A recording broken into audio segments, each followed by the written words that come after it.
అన్న నేను మీ రాజమౌళి గారి తమ్ముడన్నా అన్న. ప్రెసెంట్ నేను సెంట్రల్ గవర్నమెంట్ రైల్వేలో ఉన్నానన్నా.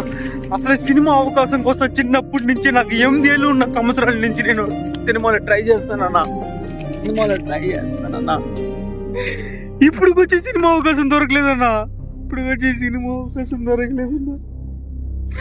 నా తల్లి పడుతున్న బాధ ఈ కొడుకుగా తట్టుకోలేకపోతున్నామన్నా. అన్న రాజమౌళి అన్న, ఈ కొడుకు తట్టుకోలేకపోతున్నానన్నా. ఎన్ని ఏళ్ళ నుంచి ఎదురు చూసేదన్నా. దాదాపు 5 ఏళ్ళ నుంచి కృష్ణానగర్ గడ్డ మీద తిరిగి ఇదిగో ఆ కాల్ కేసుకున్న చెప్పు కూడా ఇరిగిపోయిందన్న. ఎంతో మందిని అడిగాను, ప్రభాస్ అని అడిగాను, మహేష్ అని అడిగాను, ఎవరు కూడా అవకాశం ఇవ్వలేదన్న నాకు. అన్నా నాకుండేది ఒక దిక్కి నువ్వే అన్న రాజమౌళి అన్న. అన్న నెక్స్ట్ సినిమానా కానీ ఈ తమ్ముడికి మీ తమ్ముడు అనుకుని ఒక్క అవకాశం ఇవ్వనా ప్లీజ్ అన్న. అన్న మాకు ఇల్లు లేదన్నా, ఇల్లు కట్టుకుంటానన్నా ప్లీజ్ అన్న.